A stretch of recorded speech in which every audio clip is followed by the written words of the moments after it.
La vie devient lourde lorsque nous essayons de contrôler ce que seul Dieu peut guider. La paix s'échappe lorsque nous nous accrochons à nos propres plans, refusant de les remettre entre ses mains capables. Beaucoup de batailles du cœur ne sont pas perdues à cause de la force de l'ennemi, mais à cause de notre résistance à nous abandonner.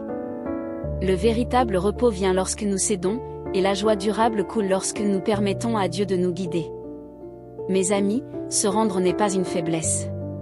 C'est un acte audacieux de foi qui dit « Seigneur, je fais confiance à ta sagesse plutôt qu'à ma propre compréhension ». Lorsque nous cédons, nous sortons du cycle épuisant de l'effort personnel pour entrer dans le flux constant de la grâce de Dieu. Toute tentative de porter le fardeau seul ne fait que nous épuiser. Mais lorsque nous lâchons prise, sa force se révèle. Les Écritures nous rappellent dans le psaume chapitre 32 verset 8, « Je t'instruirai et te montrerai la voie que tu dois suivre, je te conseillerai et j'aurai sur toi le regard. » Cela nous assure que Dieu connaît non seulement le chemin que nous devons parcourir, mais qu'il désire être notre guide personnel. Ce n'est pas un commandement distant, mais une promesse d'accompagnement proche et attentionné. Pensez à l'argile entre les mains d'un potier habile. L'argile ne peut pas se modeler elle-même, peu importe l'effort qu'elle fournit. Elle doit reposer entre les mains de celui qui voit le vase fini bien avant qu'il ne prenne forme. De la même manière, lorsque nous résistons à Dieu, nous restons inachevés et insatisfaits. Mais lorsque nous lui faisons confiance, il nous façonne en ce que nous ne pourrions jamais accomplir seuls.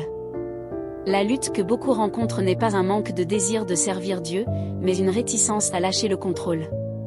C'est souvent dans les zones silencieuses de la vie, les décisions invisibles du cœur, que la remise doit avoir lieu. Lorsque vous laissez tomber votre propre voix, vous faites de la place pour la sienne. Lorsque vous faites taire votre volonté, vous entendez plus clairement son murmure.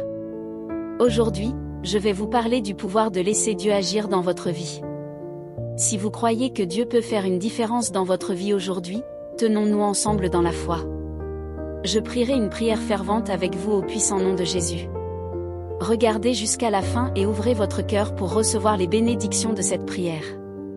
Voyons maintenant cette vérité puissante, se rendre conduit à la force. Mes amis, beaucoup pensent que se rendre signifie faiblesse.